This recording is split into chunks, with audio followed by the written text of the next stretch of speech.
जी, मेरा नाम राही असद है और इस वक्त आप मुझे जिस स्क्रीन पे देख रहे हैं वो है एजुकेशन 360। पाकिस्तान में इस वक्त जहां इलेक्ट्रॉनिक मीडिया का एक बूम आया, उसके साथ ही साथ सोशल मीडिया और डिजिटल मीडिया ने अपनी स्पेस बनाई और इस वक्त पाकिस्तान के अंदर लातादाद वेब चैनल्स डिजिटल प्लेटफॉर्म पे मौजूद हैं जो अपने अपने तई बहुत बेहतरीन काम कर रहे हैं। लेकिन इस तमाम इन्वायरमेंट के अंदर जो एक चीज मिसिंग थी वो थी इस मीडियम का और इस मीडिया का तालीम के लिए इस्तेमाल करना। और इसी इनिशिएटिव को लेकर हम आगे बढ़ रहे हैं और इंशाल्लाह आज जो आप एक पहला सेटअप और पहली सिटिंग इस चैनल पर तालीम के हवाले से देखेंगे, इसको हम मजीद आगे लेकर जाएंगे और पाकिस्तान में जिस जिस फील्ड के अंदर तालीम के शोबे में, तरबियत के शोबे में जो जो काम हो रहा है उस हवाले से एक अवेयरनेस और इस प्लेटफॉर्म को भी हम तालीम और तरबियत के लिए बेहतरीन तौर पर इस्तेमाल करने की पूरी कोशिश करेंगे। आज जो हमारी पहली सिटिंग है वो बहुत स्पेशल है और इसीलिए हमने इसको स्पेशल बनाने की पूरी कोशिश की है। और हमारी कोशिश ये है कि क्योंकि इस वक्त पाकिस्तान में कुछ प्रोफेशनल स्टडीज के एग्जाम्स बहुत करीब हैं और कोरोना स्टेज के बाद जो पेंडेमिक एरा हमने गुजारा उसमें जो ऑनलाइन एजुकेशन का सिलसिला रहा, जो डिजिटल तालीम का सिलसिला रहा, उसके बाद अब हम दोबारा से पोस्ट कोरोना एरा में एंटर हो रहे हैं और वहां पर बहुत सारे एसओपीज के साथ चीजें तब्दील होती जा रही हैं। आज का हमारा फोकस इस तमाम गुफ्तगू का जो होगा वो होगा अकाउंटेंसी की तालीम के ऊपर। हम बात करेंगे चार्टर्ड अकाउंटेंसी के हवाले से जिसके सेकंड मॉड्यूलर स्टेज के एग्जाम जो कि फाइनल एग्जाम्स हैं वो बहुत करीब हैं और इस हवाले से हमने जिस शख्सियत को आज मदऊ किया और हमने ये सोचा कि इनसे बेहतर पर्सनालिटी नहीं हो सकती इस तमाम सूरत हाल पर बात करने के लिए और एक गाइडेंस के तौर पे उन तमाम स्टूडेंट्स के लिए जो चार्टर्ड अकाउंटेंसी का एग्जाम्स अटेम्प्ट करने जा रहे हैं। We are very privileged and honoured to have mister Sharif Tawani with us. Sir, अस्सलाम वालेकुम। Thank you sir. Thank you so much for being with us and thank you so much for being here. मैं थोड़ा सा introduction देना चाहूंगा शरीफ तवानी साहब का। जो लोग वो तमाम लोग जो इस वक्त हमें देख रहे हैं जो कि अकाउंटेंसी की तालीम हासिल कर चुके हैं या कर रहे हैं, स्टूडेंट्स हैं या क्वालिफाई कर चुके हैं, उनके लिए ये नाम और ये चेहरा नया नहीं है।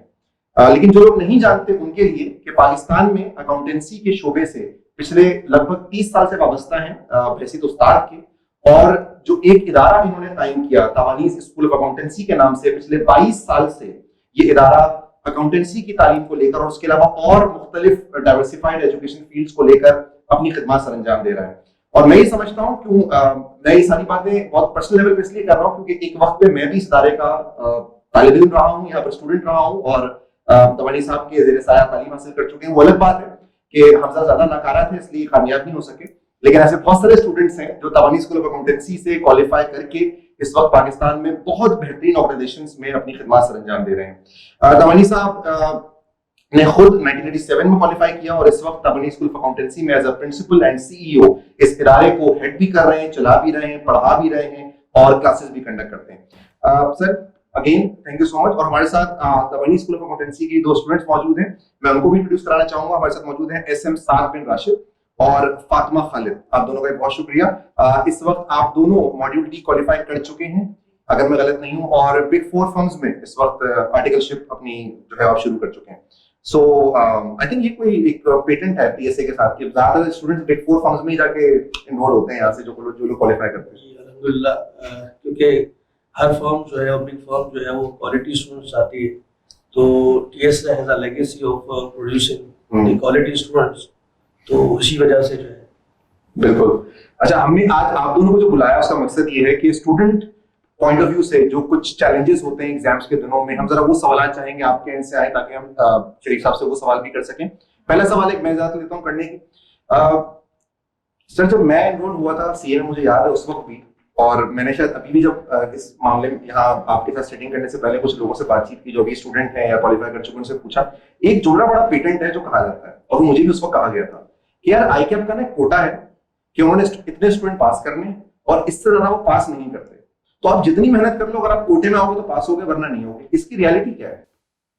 Thank you. सबसे पहले तो मैं आपके चैनल का शुक्रगुजार हूँ कि आपने जो है इस बड़े इम्पोर्टेंट मौके के ऊपर जो है हमें तीनों को जो है यहाँ पे इनवाइट किया। उसकी वजह यह है कि ये शायद पेंडेमिक सिचुएशन में पहला एग्जाम होगा प्रोफेशनल जो कि फिजिकली जो है वो कंडक्ट किया जाएगा। I think that might be the first exam जो कि शायद वर्ल्ड वाइड भी जो है फिजिकली लिया जाएगा। तो हमारे लिए भी बहरहाल ये चैलेंजेस हैं और आईकैप के पॉइंट ऑफ व्यू से हम उसको कोशिश करेंगे कि वो सारे एसओपीज को जो है वो फॉलो करें। असल में एक तो ये है, दूसरा ये है कि यस, जब भी कोई स्टूडेंट आता है तो सबसे पहले तो जब मैं अपना इंट्रोडक्शन लेता हूँ अपनी क्लासेस के अंदर, तो स्टूडेंट से पहले ये पूछता हूँ कि किसी को उम्मीद है कि वो पास होगा। तो बहुत कम ऐसे स्टूडेंट होते हैं कि जिनको उम्मीद होती है, वो सिर्फ ऐसे ही आ जाते हैं कि चलो यार ये साद है, उसको देखा, उसको वो पड़ोसी है, साद जो है उसने बड़े रिकॉर्ड क्लाइंब किए, तो उससे इंस्पायर्ड हुआ, उसने कहा यार साद कर सकता है तो चलो मैं भी ट्राई करता हूँ। तो इंस्पिरेशन लेके तो आ जाते हैं, लेकिन दिमाग में जो खौफ होता है वो बिल्कुल आपने मैं कहूँगा 100% जो है ये बिल्कुल सही कही। लेकिन मैं पिछले 6 साल से जो है काउंसिल में ICAP की उनके साथ अटैच हूँ, इलेक्टेड मेंबर हूँ।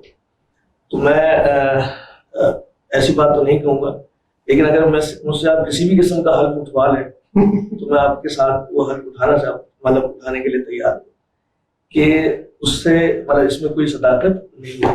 मैं आप सारे स्टूडेंट से, सारे पेरेंट्स से, सारे लोगों से जो इस फील्ड को ज्वाइन करना चाहते हैं, उसको मैं गारंटी देता हूँ कि मतलब आप कहना कि 0.1% भी जो है अगर किसी एक बच्चे को रोकने की कोशिश की जाए तो ऐसा नहीं है। मैं आपको छोटी सी एक बात करूंगा, ताकि क्योंकि टाइम हम ज्यादा फोकस करेंगे एग्जाम टेक्निक्स के ऊपर, क्योंकि आगे एक हफ्ते के अंदर जो है वो एग्जाम सर पे है, सिर्फ ताकि लोगों को जो है वो कॉन्फिडेंस आए।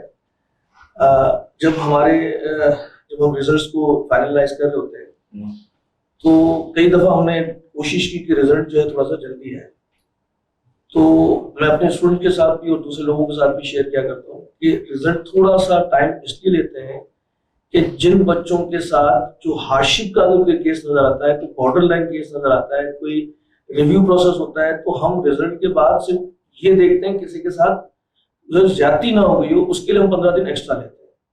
मतलब जो पास हो गया उसको तो हम बिल्कुल पास हो गया, वो तो हमारे सिस्टम में हो गया, लेकिन हम दोबारा रिव्यू प्रोसेस ये करते हैं कि कोई रह ना जाए, कोई हमारी चीज से कोई चीज हो ना हो। तो वो सिर्फ फिल्टरिंग प्रोसेस ये होती है कि बॉर्डर लाइन केसेस, कोई हार्डशिप केसेस, कोई रिव्यू केसेस, ताकि और बच्चे जो है वो जो इस प्रोसेस की वजह से कहीं रह गए हो उसको हम पास करें। सही। तो रोकना तो बहुत दूर की बात है, हम 15 दिन जो है बच्चों को पास करने के लिए एक्स्ट्रा लेते हैं, बच्चों को पास करते हैं। तो that I can assure everyone कि ये चीज ऐसी है। चलो ठीक है, कोई कोटा सिस्टम नहीं होता भाई, मेहनत करते हैं जो एग्जाम्स में ये नंबर आते हैं वो पास हो जाते हैं। अब हम चलते हैं स्टूडेंट्स की तरफ, और मैं चाहूंगा कि यकीनन कोई ऐसे चैलेंजेस होते होंगे स्टूडेंट्स की प्रिपरेशन के दौरान भी, और खासतौर पर जो एंड के दिन है, सर बता रहे हैं जिस तरह 6 दिन 7 दिन रह गए हैं आपके फाइनल एग्जाम्स होने में, तो साथ अगर आपसे शुरू करें और आप कोई ऐसी चीज सर से पूछना चाहें गाइडेंस के हवाले से। जी, सबसे बड़ा जो मसला दरपेश आता है बच्चों को, ये होता है कि it's a race against time. अब वक्त बहुत कम, मुकाबला बहुत सख्त है, तो इस सिलसिले में बच्चों को ये चाहिए कि हर दिन एक टारगेट बनाए कि, और हर दिन को टारगेट्स में तोड़े। ठीक है, ये टारगेट मुझे अचीव करना है, ये यहाँ तक मुझे पढ़ना है, यहाँ तक मुझे प्रैक्टिस करना है, ये पास पेपर मुझे करना है, और उन टारगेट्स के लिए अपने लिए एक मोटिवेशन रखें। ठीक है, वो अब जैसे मेरी बात हो गई, मैं खुद यूज करता था for my own self positive reinforcement theory. उसमें होता है कि आपने अगर एक टारगेट अचीव कर लिया अपना, तो आप अपने आप को रिवॉर्ड करते हो। तो अगर जैसे आपने फर्स्ट करिए, मैंने कोई स्पेसिफिकली अगर मैं आ जाऊं, कोई अगर मुझे चैप्टर पढ़ना था ऑडिट का, मैंने अगर बच्चों को वैसे 2 घंटा लगता है पढ़ने में, अगर मैंने उसको खत्म कर लिया 1.5 घंटे के अंदर, तो 1.5 घंटे के बाद फिर मैं अपने आप को एक रिवॉर्ड दूंगा 15 मिनट का। ओके, मैं उसके अंदर गेमिंग कर लूंगा, मैं ऑब्जेक्टिव बेस्ड लर्निंग, हाँ, तो उसके अंदर रिक्रिएशनल एक्टिविटीज इंक्लूड कर लूंगा, ताकि मेरे जहन पे ना एक तो मोटिवेशन है कि मुझे टारगेट जल्दी अचीव करना है, दूसरा ये कि मैं क्योंकि मुझे टारगेट मिल जाता है ना, तो मैं अपने आप को मतलब कंपेयर पे कर पाता हूँ कि पूरे दिन मैं क्या क्या अचीव कर पाया, क्या क्या मैं नहीं कर पाया। ठीक, और फिर मैं at the end of the day अपने आप को आईने में देखता हूँ कि what kind of a person, what kind of a student I'm becoming in these last days, कि मैं मतलब कितना efficiently काम कर रहा हूँ अपने लिए। सही है। तो इस सिलसिले में तो मतलब ये तो मेरी अपनी राय थी। बाकी अगर सर बताना चाहेंगे वो ऐसा क्या करते होंगे अपने लास्ट डेज में कि बिल्कुल ही फोकस रहे बच्चा पढ़ाई, या आप गाइड क्या करेंगे कि लास्ट के ये 1 हफ्ते के अंदर कैसे प्लान करें अपनी स्टडीज को? देखिए, आई थिंक ये सवाल बहुत इस वक्त के पॉइंट ऑफ व्यू से इट इज वेरी इंपॉर्टेंट। देखिए, पहले तो ये उसूलन तो होना ये चाहिए था कि जब हम स्टडी कर रहे होते हैं तो उस वक्त सारी चीजें आपको इम्पोर्टेंट हाईलाइटेड हो, और इस वक्त जो है मैं 100% जो है आपको ये रिक्वेस्ट भी करूंगा, आई बेग ऑल स्टूडेंट्स जिनके पास 6 दिन है, कि इस वक्त जो आपने पढ़ लिया है ना और ड्यूरिंग योर स्टडी पीरियड, उससे ज्यादा आप इसको कुछ नहीं कर सकते। अगर आप बहुत ज्यादा क्या होगा, अगर आप एक टॉपिक कर लोगे 3 दिन के अंदर, बजाय उसे कि एक टॉपिक 3 दिन के अंदर आप करें, आप 15 टॉपिक जो है वो एक दिन के अंदर रिवाइज कर लें। देखिए स्टूडेंट्स की गलती ये होती है कि वो बहुत पढ़ते हैं। सीए का स्टूडेंट जो है वो मेरे ख्याल से, शायद अगर मैं गलत नहीं हूँ तो ज्यादा मशहूर जो है वो डॉक्टर्स की स्टडी है, लेकिन मैं शायद जो है अपने आप को मैं कह सकता हूँ कि आई वाज एवरेज स्टूडेंट, तो मैं मेडिकल के स्टूडेंट से तो ज्यादा पढ़ता फॉर श्योर, ठीक है ना। तो उसमें ये था कि हम इतना पढ़ लेते हैं, और पहली दफा सीए फाइनल के एक आध एग्जाम के अंदर जब मैं फेल हुआ था, तो उसकी मैंने रीजन जो देखी थी वो ये वाली थी कि बेस्ट रिवीजन जो है वो नहीं होता। Stop studying everything. आपका रिवीजन जितना अच्छा हो, आपके हाथ में एक पेन होना चाहिए या हाईलाइटर होना चाहिए। अब आप जो कुछ भी रिवाइज कर रहे हो, ठीक है ना, जो भी आपने पढ़ा हुआ है उसको रिवाइज करें, उसको हाईलाइट करें। सही। उसकी हाईलाइटिंग जो है वो आपको क्या काम देगी, आपको हाईलाइटिंग जो है वो जब एग्जाम के दिन में जब आप रिवाइज कर रहे होगे, तो आपके हाईलाइटेड एरिया जो है वो आप 2 घंटे के अंदर जो है वो रिवाइज कर लोगे। उसके बाद जो है आप जितनी डिटेल में जानना चाहो तो आप डिटेल में जा सकते हो। तो इस वक्त का जो असल जो मैसेज है वो ये है कि इस 6 दिनों के अंदर, जैसे साथ में एक चीज ये कही, अच्छा एक चीज और होती है, मैं थोड़ा सा और आपको उसमें टिप दे दूं कि देखिए हर स्टूडेंट का अपना जो है एक स्टडी एक लेवल होता है। आप कंटिन्यूअसली जो है, देखिए बहुत कम ऐसे स्टूडेंट्स होते हैं जो 6 घंटे जो है एक ही सब्जेक्ट को, खास करके थ्योरी के सब्जेक्ट को जो वो पढ़े। तो आपको ये होना चाहिए कि आपको फेवरेट सब्जेक्ट कौन सा है, तो उसको आप बिल्कुल लास्ट में लें। अब आप देखें बिल्कुल रिवर्स केस है, जिसका फेवरेट सब्जेक्ट होता है वो सबसे पहले लेता है, इसका मतलब है फिर तो आपने सारी गड़बड़ कर दी। फेवरेट है तो वो तो आपका फेवरेट है, जो आपका फेवरेट नहीं है उसको आप बिल्कुल पीक टाइम पे लें, जिसको आप बिल्कुल फ्रेश है, so that you can activate. सही है। दूसरा ये है कि जैसे आपको लगता है कि आपका ग्राफ, आपके पास टाइम नहीं है, आपके पास आपका ग्राफ है, जब तक आप इसको एब्जॉर्ब करते हैं उस वक्त तक आप उसको चलाइए। एंड देन उसके बाद जैसे ही आपकी जो अंडरस्टैंडिंग या थोड़ी सी परसेप्शन जो है वो थोड़ी सी कम होना शुरू हो जाती है, उसके बाद जो है आप उसको ब्रेक करें, 15 मिनट का ब्रेक लें, एंड देन उसके बाद जो है वो दूसरा पेपर की तरफ आ जाइए, एंड देन तीसरे पेपर की तरफ आ जाइए।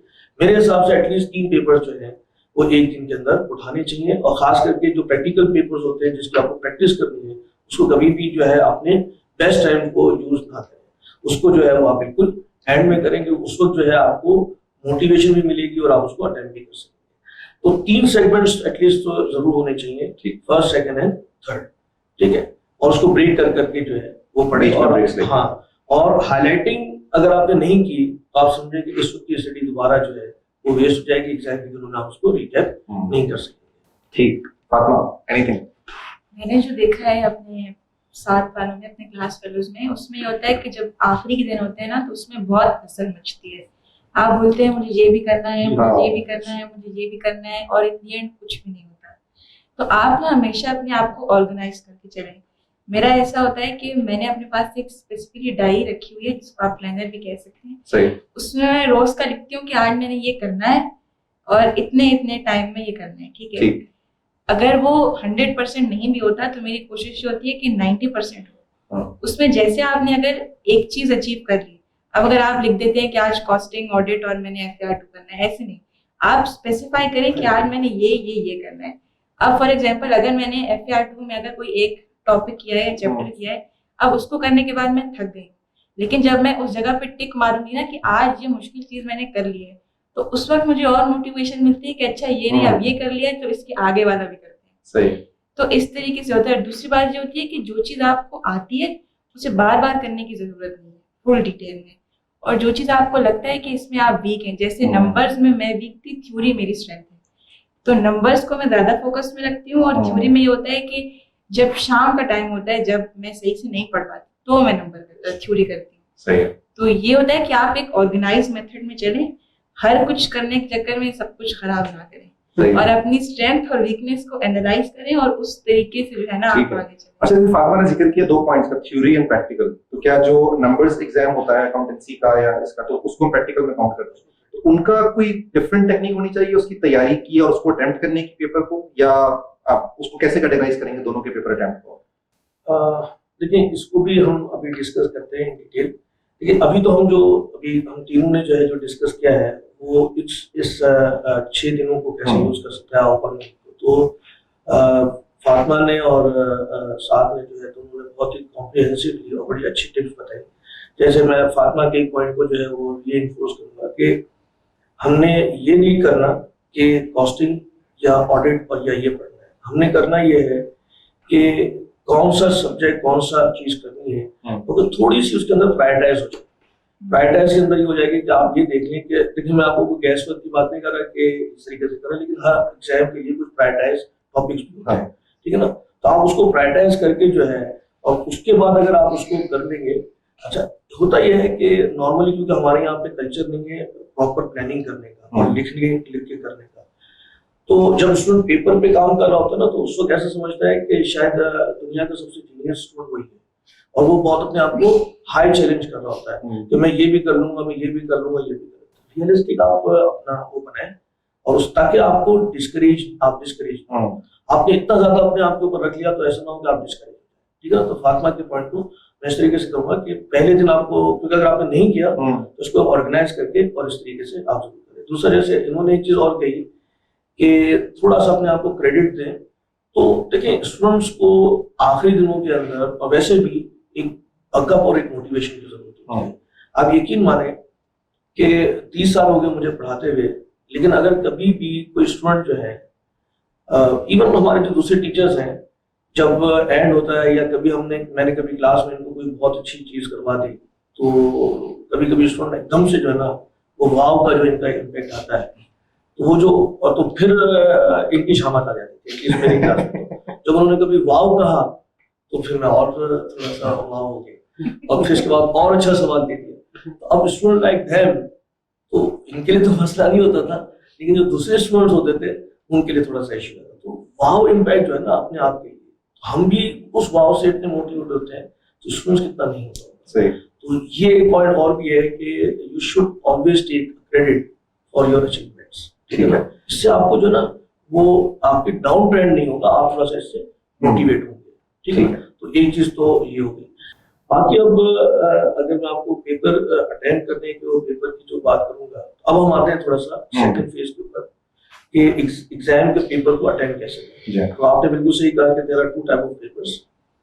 लेकिन सबसे ज्यादा जो पूरा रिजल्ट आईकेप पे आ रहा है, हमने लाख कोशिश की है। मैं लेकिन डिस्करेज किसी भी स्टूडेंट को नहीं कर रहा, तो कहीं ऐसा ना हो कि कुछ स्टूडेंट जो है अपना, तबानी साहब ने कहा था कि ये पेपर मुश्किल है तो इसको आप किस टाइम में छोड़ दे, ये नहीं कह रहा, ठीक है ना। असल में देखिए होता क्या है, हर आपको पेपर तो सारे ही पास करने, चाहे आपको पसंद हो या ना हो, ठीक है ना। somehow you have to pass।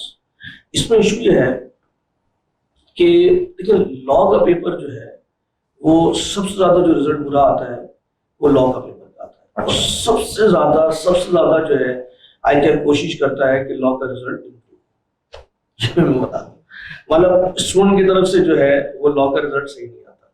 शायद आईकेप ये लोग स्टूडेंट ये समझते हैं कि आईकेप ने जो है, हालांकि आईकेप की फुल कोशिश है कि इसका रिजल्ट पिछले 1 साल से पाकिस्तान की सारी फैकल्टीज जो है लॉ की, उन सबका एक पूरा कंसोर्शियम बना, उन्होंने जो है इन चीजों को हाईलाइट की और इसको कंट्रोल करके, तो उन्होंने एक बहुत सब्सटेंशियल जो है इस सिलेबस को चेंज किया है। और अल्हम्दुलिल्लाह पिछली दफा इसका बड़ा अच्छा इम्पैक्ट आया, और इस दफा उम्मीद ये है कि अगर बच्चे अपने कॉन्फिडेंस शो करेंगे तो अब लॉ का जो रिजल्ट हम चाह रहे थे उतना अच्छा आ जाएगा। अब उसके रीजन क्या है वो मैं आपको थोड़ा सा बता देता हूँ। अब जैसे मैं अगर राहिल की ही बात करूं, अगर प्राइवेट बात नहीं है तो मेरे ख्याल से राहिल को भी जो है ये दोनों थ्योरी के पेपर जो है वो उसने बॉदर किए थे, ठीक है ना, लॉ के और इकोनॉमिक्स के। चलो मैं बता देता हूँ, कोई मसला नहीं। मैंने इकोनॉमिक्स के पेपर में 5 अटेम्प्ट्स दी थी और शायद 5वीं में जाके पास हुआ था, और लॉ में मेरी 4 अटेम्प्ट्स थी, वो 4थी में जाके पास हुआ था जी। तो अच्छा, अब इससे अगेन देखें, अब इसको देखने के तो वो है कि या तो आप उससे सबक लें या आप उसको देखें कि रीजन फॉर फेलियर। तो जब तक आपको रीजन नहीं पता चलेगी तो मैं आपको रीजन बता रहा हूँ ताकि आप जो है वो उस फेलियर की लिस्ट में ना आ सके। लेकिन इंशाल्लाह आपको 2-3 मिनट के अंदर वो मैं आपको टिप्स समझाऊंगा। अगर आप उसको सही मानों में फॉलो कर लेंगे तो मुझसे आप ये समझ लें कि आपकी 30% प्रोबेबिलिटी पास होने की सिर्फ 3-4 मिनट की जो मैं आपके सामने डिस्कस करूंगा, उससे आपकी 30% मैं आपको एश्योरेंस देता हूँ कि आपकी प्रोबेबिलिटी बढ़ जाएगी आपको पास होने की। वो क्या है उसको जरा तवज्जो के साथ समझें। देखिए लॉ का पेपर जो है जो फेल होते हैं उसमें ज्यादा 2 पेपर है लॉ के अंदर, एक मर्केंटाइल लॉ है और एक जो है वो कंपनी लॉ है। ज्यादातर स्टूडेंट जो है वो मर्केंटाइल लॉ के अंदर अच्छा परफॉर्म नहीं करते। अब उसकी रीजन क्या है? उसकी रीजन पेपर की डिफिकल्टी लेवल नहीं है, उसकी रीजन ये है कि स्टूडेंट उस सवाल को सही से इंटरप्रेट करता ही नहीं है। सबसे बड़ा रीजन जो है वो स्टूडेंट्स की इंटरप्रिटेशन ऑफ द क्वेश्चन है। अच्छा, ठीक है। होता यह है कि जब स्टूडेंट निकलता है वो लॉ के पेपर के बारे में, आप यकीन माने जब आप किसी को बच्चे निकलेंगे उससे बोले कैसा हुआ पेपर, तो वो एक अंगूठा नहीं उठाएगा, उनके दोनों अंगूठे उठाते हैं। बड़ा जबरदस्त पेपर है। जब रिजल्ट आता है तो वो यूं आता है, ठीक है ना। तो उसकी वजह क्या है? उसकी वजह ये है कि जब उनसे पूछा जाता है तो जो चीज पूछी गई है वो उन्होंने इंटरप्रेट ही नहीं किया सही से। तो मर्केंटाइल लॉ के अंदर जितने भी टीचर्स पढ़ाते हैं वो इतने ज्यादा जो है ना वो परेशान होते हैं, क्योंकि देखिए टीचर तो बहरहाल उसकी अपनी माशाल्लाह इतनी नॉलेज होती है, उस सवाल को पढ़ के जो है वो समझ जाता है कि यार ये स्टूडेंट जो है ना इसने सही से इसको इंटरप्रेट नहीं किया होगा। मैं आपसे रिक्वेस्ट ये करूंगा कि मर्केंटाइल लॉ के सवाल को अगर आपने एटलीस्ट 3 दफा जो है ना जरूर पढ़ना है। 1.5 लाइन का सवाल होता है, 2 लाइन का सवाल होता है। अगर आपने पहली दफा तो इसको ओवरव्यू ले लिया, उसके बाद जो है आप उसको बहुत अच्छी तरीके से उसको ब्रेक करके पढ़ें। देन इसके बाद जब आप उसको, जब फॉर एग्जांपल आपने फर्स्ट क्वेश्चन को अटेम्प्ट करना शुरू किया, उसको दोबारा पढ़ा आपने, एंड देन इसके बाद start attempting your answer keeping in mind कि आपने इसका ये किया। लेकिन होता क्या है, स्टूडेंट जो है जैसे इन्होंने पूरा सवाल पढ़ लिया, उसको वो पेपर को जो है वो नीचे रख दिया, and then they start writing the answer. उसके बाद जब तक आपका आंसर खत्म नहीं होता उस वक्त तक वो सवाल को दोबारा नहीं देखते। होना ये चाहिए कि जब आपने उस छोटे से क्वेश्चन को जब कवर कर दिया, उस सवाल को दोबारा पढ़ें, उस सेकंड क्वेश्चन को दोबारा देखें कि जो आपसे पूछा गया आप वाकई उस चीज को समझ रहे हो। अभी भी अगर आप रीट्रैक हो रहे होंगे तो आप उसको दोबारा ट्रैक पे आ जाएंगे। ठीक। दूसरी एक चीज जो मैंने देखी थी वो ये थी कि ज्यादातर स्टूडेंट जो है जितनी चीजें मांगी होती हैं, क्योंकि उस सवाल का आपने ओवरव्यू लिया, उस सवाल को सही से समझा ही नहीं, तो आप 50% कंटेंट जो है वो लिख पाते हैं, आप 100% कंटेंट्स लिख ही नहीं पाते हैं। लेकिन जैसे कि आप बता रहे हैं, तो इसी तरीके से बहुत पुरानी एक मेरी स्टूडेंट थी, नाउ अल्हम्दुलिल्लाह शी इज क्वालिफाइड। वो तकरीबन 2 दफा के करीब जो है वो लॉ में फेल हुई थी। तो उसको जो है फिर मैंने ये कहा कि आपने जो कुछ अटेम्प्ट किया था उसको मेरे पास दोबारा री अटेम्प्ट, डेफिनेटली 100% तो नहीं होगा, आप उसको उसी 3 घंटे के सिनारियो के अंदर अटेम्प्ट करके देखा। तो असल इशू जो मुझे उस वक्त नजर ये आया, और उसके नंबर आया, मैंने जब उसको चेक करवा के दिया तो तकरीबन उसके नंबर आया थे 47 और या 46। तो इसका मतलब है मार्जिनली फेल हो रही है, नंबर 1। और जो सिर्फ इशू ये था कि वो जो सवाल के कंटेंट्स मांगे होते थे वो पूरा लिख दिए। तो सवाल को एक से ज्यादा दफा पढ़ना है, सवाल को समझ के जो है वो करना है। अच्छा, सवाल को जो है वो आपने खींच के नहीं लिखना कि आप जो अपनी तरफ से जो है ना कहानियां लिखते हैं, एग्जामिनर कहानी आपके पढ़ने के लिए नहीं बैठा। जो मांगा है रेलेवेंट लिखें। ये बीकॉम या इंटर का वो नहीं है कि वो वजन के हिसाब से शायद आपको माजत के साथ कि उसके ऊपर वो आपको मार्क्स मिले जाएंगे। मार्क्स जो है वो आपको कंटेंट्स के दिए जाएंगे और इस तरीके से। तो थ्योरी के पेपर में, और ठीक है कंपनी लॉ का रिजल्ट माशाल्लाह जो है बहुत अच्छा आता है। और अब तो क्योंकि नया उन्होंने सारे आईकेएम की जितनी भी फैकल्टीज थी उन्होंने सबने मिलकर जो है उस सिलेबस को ओवरऑल बड़ा अच्छा कर दिया है। ये थोड़ा सा लॉ के बारे में। प्रैक्टिकल के एग्जाम के जो होते हैं नंबर बेस उसका भी बताता हूँ। अच्छा, एक और इकोनॉमिक्स में भी मोर और लेस बच्चा जो फेल होता है वो सवाल को गलत पढ़ने की वजह से और आंसर बहुत ही जनरल लिखता है। इतना जनरल आंसर लिखता है कि वो शायद जो है थोड़ी सी टेक्निकलिटी जो है ना उसकी वर्ड के अंदर आपको लगे कि आप इकोनॉमिक्स का पेपर लिख रहे हैं, ऐसा ना लगे कि आप ऐसे लिख रहे हैं। ठीक है ना। तो इकोनॉमिक्स के पेपर के साथ थोड़ी सी ये जस्टिफिकेशन हो। इकोनॉमिक्स के पेपर के अंदर भी अक्सर ये होता है कि आप सवाल को गलत इंटरप्रेट करते हैं। ये तो 2 थ्योरी के पेपर्स की। इसी तरीके से आगे की जो और भी लॉ का जो थ्योरी के पेपर्स हैं, आपने एक्सट्रीम केस बता दिया है कि सबसे ज्यादा मुश्किल एग्जाम जो होता है थ्योरी का, जिसमें ज्यादातर रिजल्ट जो है फेल होता है वो इसका ही होता है। ठीक है ना, सही है। अच्छा, आप देखिए प्रैक्टिकल का जो सब्जेक्ट है उसकी टेक्निक्स थोड़ी सी डिफरेंट है। देखिए प्रैक्टिकल के क्वेश्चंस के अंदर सबसे पहले तो ये कि आपको राइट चॉइस आना बहुत जरूरी है। कि अच्छा इसमें जो है ना 15 मिनट जो स्टूडेंट को मिलते हैं रीडिंग टाइम, जो मैंने ऑब्जर्व किया हुआ है और बच्चों से फीडबैक लिया हुआ है कि वो बहुत सारे स्टूडेंट्स जो है, लेकिन जो अच्छा स्टूडेंट है ना वो तो अच्छी टेक्निक्स यूज करके वो पास हो जाता है। हम जो इस वक्त सेशन कर रहे हैं ना वो उन बच्चों के लिए कर रहे हैं जो कि बॉर्डर लाइन है या थोड़ा सा वीक है, ताकि वो पास हो जाए। लेकिन जिन्होंने पास होना है वो तो पास हो जाते हैं। हम उन बच्चों के लिए जो है ना हेल्प करना चाह रहे हैं, तो 15 मिनट्स बेटा आप लोग जो है वो जरूर यूज करें, और उसका आखिरी मिनट तक जो है वो इतना इंपॉर्टेंट होना चाहिए। You can highlight, you can not right anything but you can highlight. तो आप हाईलाइट करते चले जाओ टॉप टू बॉटम। फिर इसके बाद आपको सिलेक्शन ऑफ क्वेश्चंस आपको आ जाना चाहिए कि आपको कौन सा क्वेश्चन पहले नंबर पे करना है, एंड देन उसकी की पॉइंट्स जो है उसके बारे में आप अपने जहन बनाना शुरू करें। एक बात तो ये बहुत ज्यादा टाइम नहीं लेंगे क्योंकि हमारा टाइम जो है we are running short of time. तो उसमें एक चीज ये है कि प्रैक्टिकल के क्वेश्चंस के अंदर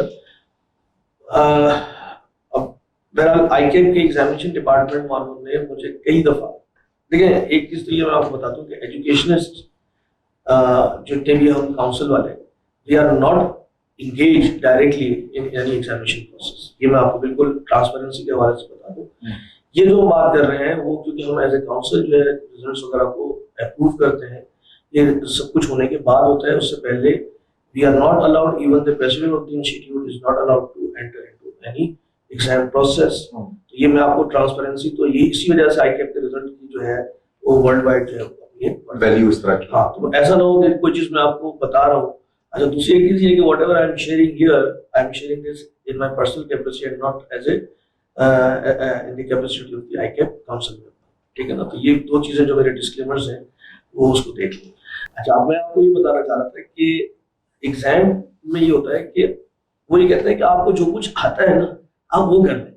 देखिए ये मुमकिन नहीं है, ये मुमकिन नहीं है कि एग्जाम माहौल के अंदर, और आजकल खास करके जिसके प्रैक्टिकल क्वेश्चंस आते हैं, आप बिल्कुल आईए का जो पेपर है इंट्रोडक्शन टू अकाउंटिंग, उसका पेपर और उसके जो चंद एक सवाल जो हैं वो इतने मुश्किल होते हैं, इतने मुश्किल होते हैं कि उसको प्रैक्टिकली आम स्टूडेंट्स के, देखिए जो अच्छा स्टूडेंट है वो तो कर लेता है, उसमें कोई प्रॉब्लम नहीं है, मैं वही बता दूं।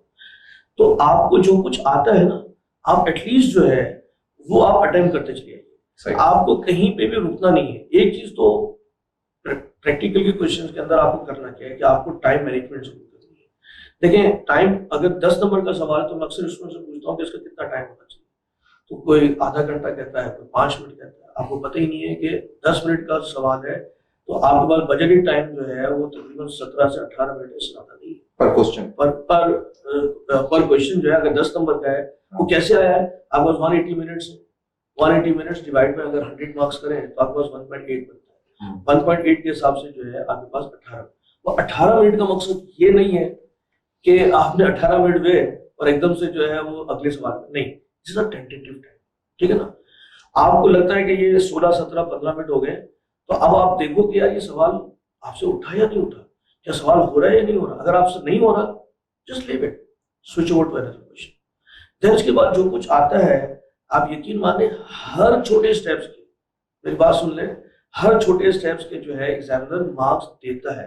अच्छा, कभी भी बॉटम लाइन के मार्क्स नहीं होते। मैं अक्सर जो भी क्योंकि आप लोग एग्जाम में बैठ रहे हो, फॉर एग्जांपल आपने प्रॉफिट लॉस अकाउंट बनाया, ग्रॉस प्रॉफिट आपका गलत है, सबसे पहली फिगर थी सेल्स निकालनी थी, वो भी गलत है, कॉस्ट ऑफ गुड्स सोल्ड भी गलत आया, ये भी आया, लेकिन वो गलती जो हुई है वो बहुत छोटी सी, ठीक है ना। फॉर एग्जांपल 1.5 था, आपने 1. जो है वो 25 ले लिया, 1.3, ठीक है ना। अब उसकी वजह से आपकी सेल्स की फिगर अलग आ गई, आपकी ग्रॉस प्रॉफिट की, सारे आंसर अलग आ गए।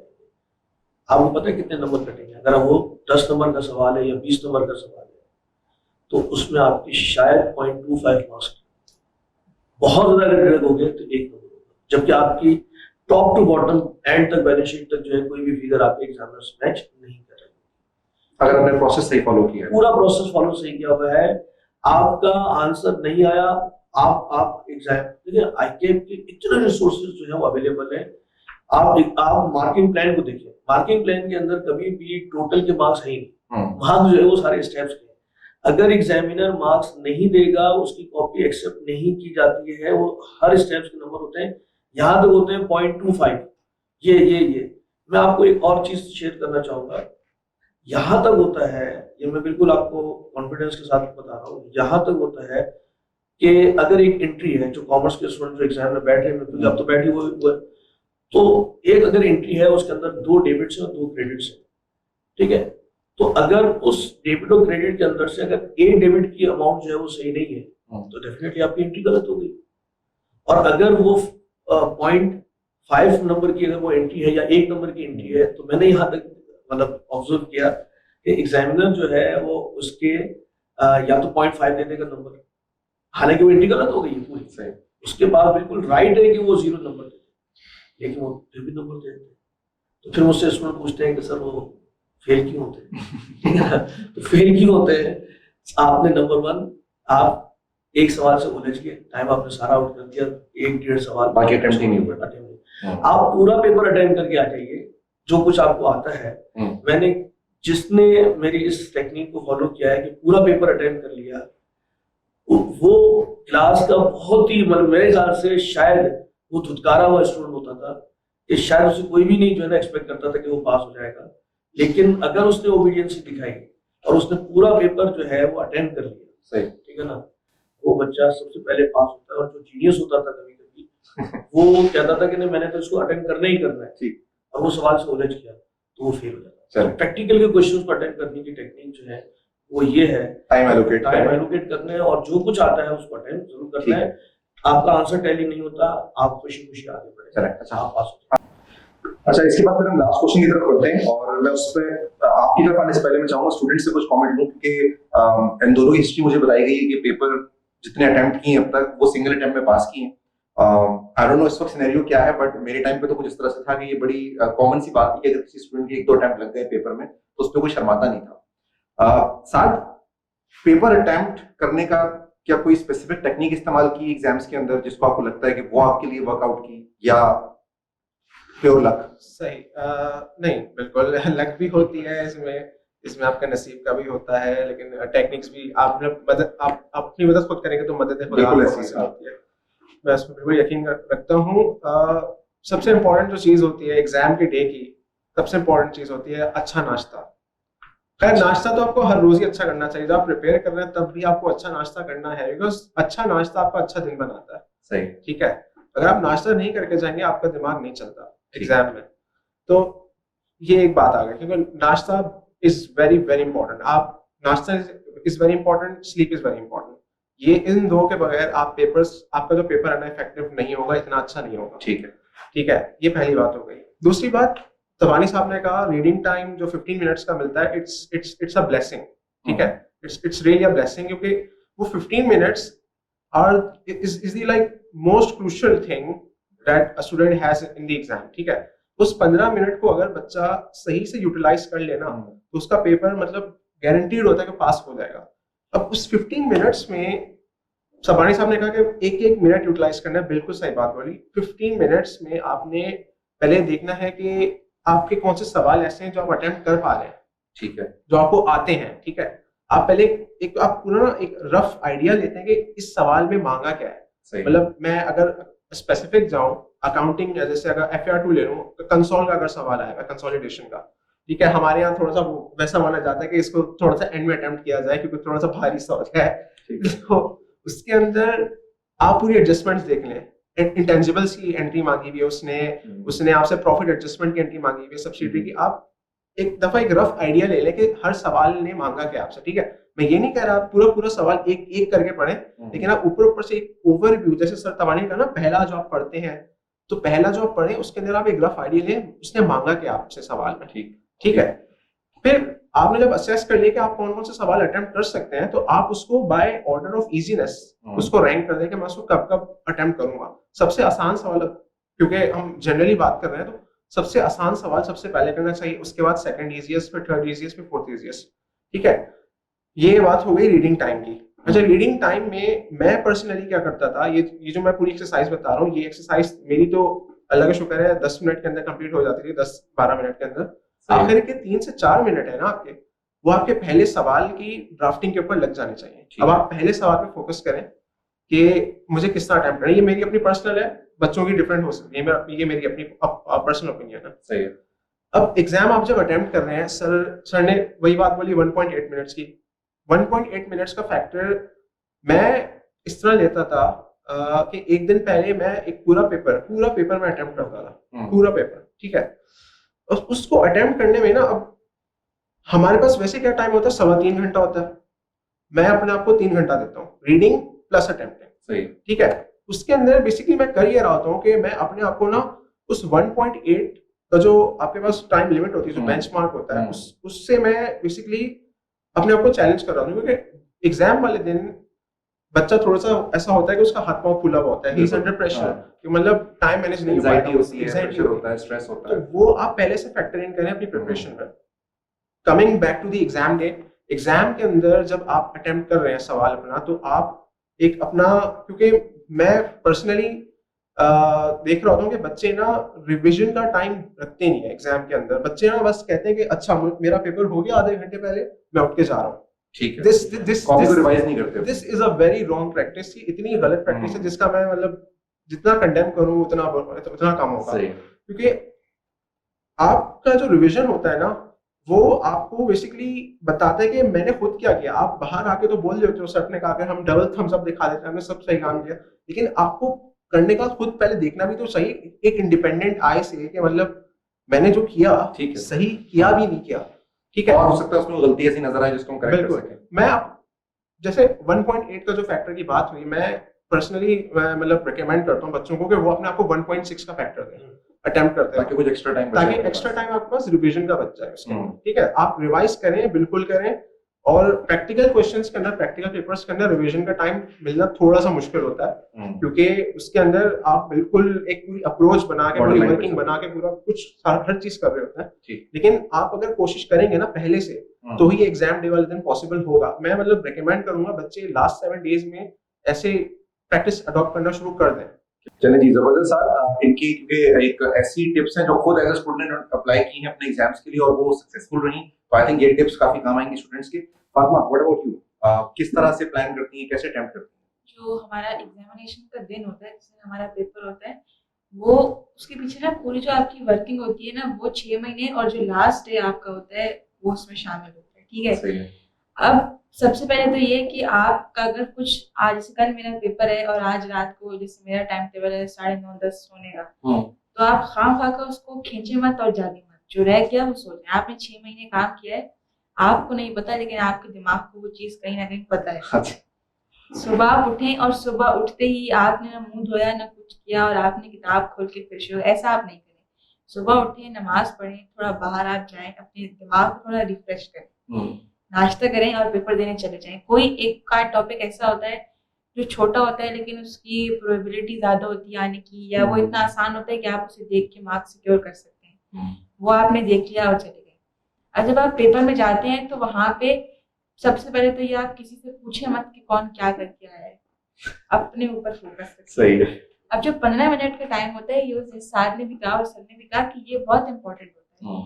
मेरी इसमें प्रैक्टिस क्या होती है कि उसमें जब आप क्वेश्चन पढ़ते हैं ना, और अगर आपने अच्छा रिवीजन किया है तो आप जैसे कोई चीज पढ़ते हैं ना, तो वो आपको लिंक कर जाती है कि अच्छा ये बुक में उस पेज की बात कर रहे हैं, अच्छा ये जो कॉन्सेप्ट है ये IFRS में वहां लिखी है, तो वो पूरा ना एक पाथवे बन रहा होता है कि ये बात वहां से क्लिक कर रही है। तो मैं वहां पे उस चीज को हाईलाइट करके वहां पे नोट कर देती हूँ, ठीक है। फिर जब आप क्वेश्चन पढ़ रहे होते हैं ना, तो कोई बहुत ही एक्स्ट्रा ऑर्डिनरी बच्चा होगा जिसको सब आता होगा, सही, तो आप ना उसमें रैंक करते हैं। अब फॉर एग्जांपल मैं जब लास्ट रिवाइज करती हूँ तो मैं ऐसे नहीं करती कि सब आ जाए। अब ग्रेड में कुछ टॉपिक होते हैं जो बहुत ज्यादा उनका वेटेज होता है, फिर उसके बाद उनके मार्क्स ज्यादा होते हैं। कोई क्वेश्चन ऐसा होता है कि आपको लगता है कि ये इस बार पूछा जा सकता है, तो मैं उसकी ना पहले से ड्राफ्टिंग कर लेती हूँ कि ये मैंने अगर आया तो इसमें मैंने ऐसे ऐसे ऐसे ऐसे लिखना है, ठीक है। और मोस्ट ऑफ द टाइम वो पेपर में आ भी जाता है। तो उस क्वेश्चन को तो आप रख लें पहले नंबर पे, अगर वो मार्क्स उसके कम है और छोटा सवाल है, ठीक है, आपने उसको किया। अब आप ये देखते हैं कि पहले मुझे 50 नंबर पूरे करने हैं, फिर उसमें मैं देख लेती हूँ कि अच्छा ये सवाल आसान है और इसके मार्क्स ज्यादा है, ये सवाल मुझे आता है इसके मार्क्स इतने हैं। जब मेरे 50 नंबर पूरे हुए, उसके बाद जैसे सर ने कहा बचता है कंसोलिडेशन, फाइनल अकाउंट्स, थ्योरी में भी कुछ ऐसे सवाल होते हैं कि आपको उस वक्त नहीं क्लिक करता कि ये बोल क्या रहा है, ठीक है, वो आप रखते हैं आखिर के लिए। अब ई मार्किंग से ऐसा हो गया है कि एक क्वेश्चन एक एग्जाम में एक बंदा चेक कर रहा है, दूसरे क्वेश्चन का उसको नहीं पता, तो उसमें ये कि जो क्वेश्चंस आपको आते हैं आप उनको थोड़ा पहले टाइम दें और ना ज्यादा बात खींचे और ना बिल्कुल कम करें। क्वेश्चन लिखने का स्टाइल ये होना चाहिए कि आप जो सामने वाले को बात समझा रहे हैं ना वो समझ जाए। जब आपने क्वेश्चन लिख लिया तो आप उसको उसी वक्त रीड करें और आप अपना ना रोल जरा स्विच कर लें। आप ये समझें कि एग्जामिनर की जगह पे आ जाए, ये क्वेश्चन मुझे चेक करना है। अब आप चेक करेंगे ना तो ये टेक्निक बहुत इफेक्टिव है, आपको उसी वक्त अपनी गलती पता चलती है। सही। तो फिर वहीं आप उस चीज को लिंक करके कोई सेंटेंस ऐड करना है या कुछ काटना है या इस बात को थोड़ा और मॉडिफाई करना है तो आप ये कर लें। और आप इस चक्कर में नहीं पड़े कि मुझे 100 में से 100 लेने। अप्रोच है पहले 50 मार्क्स पूरे करो, सही है, बाकी के पेपर में फिर जो आपको क्रिएटिविटी दिखानी है आपको दिखाओ। ठीक है सर। दोनों ने जो एक बात की वो कॉमन थी कि जी नींद पूरी करनी है, सुबह नाश्ता टाइम पे करना है और थोड़ा सा खुद को रिलैक्स करना है। बीइंग अ स्टूडेंट, मतलब मैं अगर अपने आप को स्टेज पे रखूं दोबारा से तो शायद मेरे जैसे एवरेज स्टूडेंट जो होता है वो इतना पैनिक में होता है और इतना प्रेशर में होता है कि उसको नींद, खाना, मुंह धोना पता ही नहीं होता कि वो क्या करना है।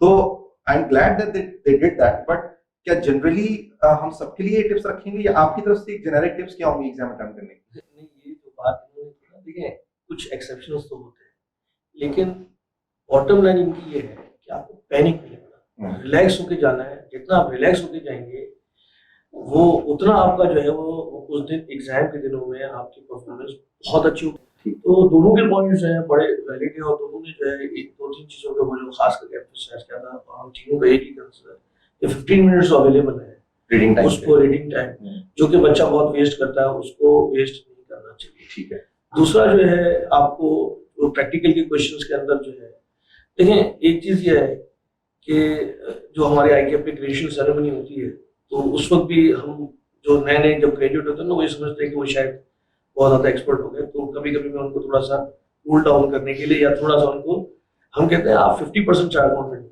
क्योंकि पासिंग मार्क्स जो है वो 50% है, 100 नंबर नहीं होते। क्योंकि फातिमा ने भी एम्फसाइज किया तो उसके बाद अभी आपके पास 50% की ग्रूमिंग अभी बाकी है। सही है, ठीक है ना। और ये ग्रूमिंग तो चलती रहेगी जिंदगी भर। ठीक। तो स्टूडेंट्स को ये समझना है कि अगर फॉर एग्जांपल एक सवाल मैं कर रहा हूँ मुझे लगता है कि एक एडजस्टमेंट है तो 3 नंबर की है मुझे नहीं आती तो आप छोड़ दें बिल्कुल इसको, बिल्कुल मतलब उसका टेंशन भी ना है। आप कितने नंबर डिडक्ट होंगे 3 नंबर की अगर एडजस्टमेंट हो 3 नंबर ही डिडक्ट होंगे ना। अब आपके पास कितने नंबर पड़े हुए 97 तो अभी भी पड़े हुए। तो अब स्टूडेंट क्या करता है वो 3 नंबर फिर अचानक एक और एडजस्टमेंट आएगी उसके 4 नंबर और थे एक छोटा सा क्वेश्चन था वो 7 नंबर अगर उसको बिल्कुल नहीं आ रहे ना तो पैनिक होना शुरू हो जाता है। आप मुझे बताइए 100 में से अगर 7 नंबर भी आपके चलेंगे अभी भी आपके पास कितने नंबर पड़े हुए 93 नंबर आपके पास मार्क्स है तो क्या आप 93 में फेल हो जाएंगे? तो आप ये देखें कि आपके पास स्टिल यू हैव, आपको कोई चीज नहीं आती आप बिल्कुल खुशी खुशी जो है ना वो आप आगे बढ़ते चले जाइए। मैं आपको गारंटी देता हूँ मैक्सिमम स्टूडेंट से वो आप मार्क्स ड्रॉप करते करते करते करते आप 50 मार्क्स ड्रॉप नहीं कर सकते। 50 मार्क्स आपके कब ड्रॉप हो जाते हैं जब आप 2 सवाल 1.5 सवाल छोड़ के आ जाते हो। अगर आप किसी सवाल में से 1 नंबर 2 नंबर आप छोड़ते छोड़ते छोड़ते आप 50 मार्क्स नहीं लूज करोगे मुझसे आप गारंटी ले लें और आप इंशाल्लाह जो है वो पास हो जाओगे। ठीक है ना। तो that is the main area कि जिसके बेसिस पे आपको अटेम्प्ट करना है। आपको पास होने के लिए सिर्फ 50 मार्क्स चाहिए और अगर आपने अपना कॉन्फिडेंस शो किया जैसे साथ कहते हैं कि आप अपने आप को क्रेडिट दें अपने आप को कॉन्फिडेंस रखें तो इंशाल्लाह जो है आपका रिजल्ट बहुत अच्छा होगा। और once again I am very much grateful to this channel कि आपने जो है ये अपॉर्चुनिटी दी कि हम अपने बच्चों को जो है वो अच्छी टिप्स दे सकें। एक छोटी सी आपके चैनल के लिए रिक्वेस्ट और होगी कि अभी तो हमने आपसे जो डिस्कस किया है वो एग्जाम टेक्निक्स के लिए अर्जेंसी ये थी। आगे जो है वे फॉरवर्ड विल अप्रिशिएट हम कोई ऐसा सेशन करें और भी लोगों को बुलाएं और टीम मेंबर्स को कि जो कि लर्निंग टेक्निक्स को अब हम ये चाहेंगे कि जब बच्चा आता है तो उसको पढ़े कैसे ताकि बाद में जो है वो पछताए ना। तो फिर हम लर्निंग टेक्निक्स को भी नहीं इंशाल्लाह जरूर आपकी गाइडेंस साथ रहेगी इसमें तो इंशाल्लाह चीजें और भी आगे आगे बढ़ती रहेंगी। शरीफ तवानी साहब बहुत शुक्रिया आपका आज टाइम देने के लिए। साद आपका बहुत शुक्रिया, फातिमा आपका बहुत शुक्रिया, थैंक यू सो मच। और एजुकेशन 360 का एजेंडा तालीम है और इसके अलावा कुछ नहीं। हम इसमें कोशिश हमारी ये होगी कि जिस तरह तवानी साहब ने भी हमसे कहा हमें गाइडेंस दी इस हवाले से हम भी इंशाल्लाह ये कोशिश जारी रखेंगे कि तालीम के शोबे से वाबस्ता ऐसे तमाम लोग जो कहीं ना कहीं अपनी खिदमत सर अंजाम दे रहे हैं उनको इस प्लेटफॉर्म पर लेकर आए ताकि उनके जरिए और हमारे तवज्जुह से, हमारे चैनल के तवज्जुह से उनका तमाम एक्सपीरियंस और उनकी लर्निंग और उनकी जो टेक्निक्स हैं वो उनके स्टूडेंट्स तक और जहां तक ये चैनल देखा जाए वहां तक पहुंच सके। हम तमाम लोगों का बहुत शुक्रिया।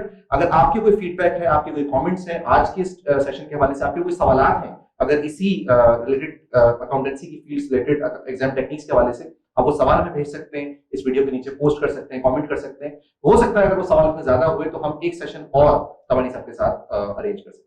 आप लोगों का बहुत शुक्रिया। एजुकेशन हिस्ट्री देखते रहिए, सब्सक्राइब कीजिए, लाइक कीजिए और अपने दोस्तों के साथ शेयर जरूर कीजिए। बहुत शुक्रिया जी, थैंक यू, अल्लाह हाफिज।